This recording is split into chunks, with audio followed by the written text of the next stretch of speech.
he was really there. She couldn't hear what he was hearing. Voices entered the woods, male. Their words were unintelligible, but their tone lit by obvious urgency. He tossed the branch aside and looked back over his shoulder. The muddy slope rose 5 feet, almost over his head, concealing their approach. There was only one way to go. He turned back to the creek. Keeping his steps light, as ice protested beneath him, he skipped gingerly past Pamela. He swiftly hoisted himself up over the opposite bank, his gloved hands grappling with mud for a second before he got a leg up. As he climbed, he heard a sound like a hand gathering tin foil, but he didn't look back. At the top of the bank, he turned. Where Pamela had been, shattered ice bobbed on the black currents. He scanned the smoky glass of the rest of the creek, searching for a sign of her passage underneath. Beyond the shattered ice, flashlight beams stabbed the woods. He drove the crumpled scarf deeper into his pocket, turned from the creek, and accepted the invitation of the darkness on the other side. Part 1. Atherton, November 2001. Not slowly wrought, nor treasured for their form in heaven, but by the blind self of the storm spun off, each driven individual perfected in the moment of its fall. Howard Nemerov, Snowflakes. Chapter 1.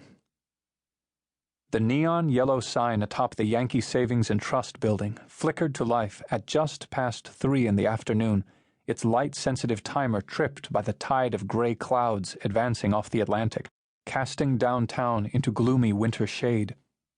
Since the building's completion in 1984, the townies who lived at the base of the hill would joke that the tallest and newest addition in Atherton's meager skyline liked to send everyone home early during winter by announcing nightfall several hours prematurely. By 5:30, the last of the insurance adjusters and bank tellers made the short walk to the railroad stations where they would board commuter trains that would carry them as far as Boston and Connecticut, leaving behind an empty stage set of Art Deco entrances and sidewalks blown clean of litter by the increasingly ferocious winds off the bay. As the city below drained of life, Atherton Hill glowed with a corona of light. An early winter had stripped the hill, naked branches spider-webbed among Gothic spires and Victorian rooftops, and the streets snaked up the hillside toward the university campus, laid bare in winding concrete strips.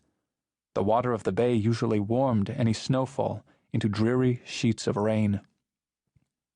By 7 o'clock on the evening of November 14th, fat flakes filled the halos of the street lamps lining the paved banks of the Atherton River, a black vein curving its way around downtown. The snow fell with rare and determined force, clinging to the pavement and refusing to melt. Shouts erupted across the crown of the hill. Dorm room windows flew open and students burst from the library, headed for the nearest cafeteria to commandeer its piles of trays to use as sleds. By less than an hour later, however, the hill had quieted, the continuing snow blanketing the campus with an eerie hush. At the base of the hill, squealing brakes and abrupt shattering of glass broke the silence. Headlights bounced across the whitening Colonial Avenue Bridge, dancing across guardrail and then black water.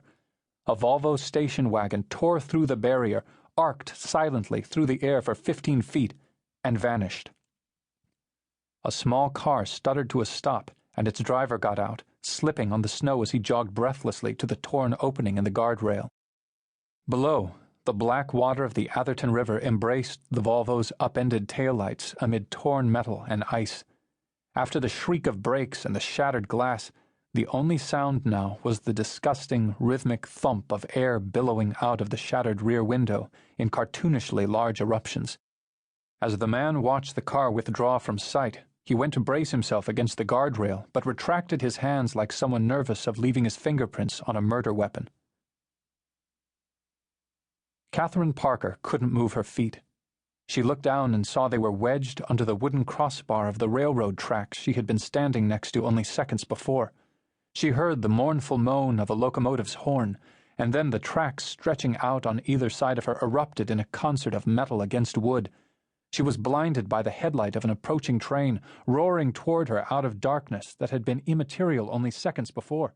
Her arms went up to stop the inevitable.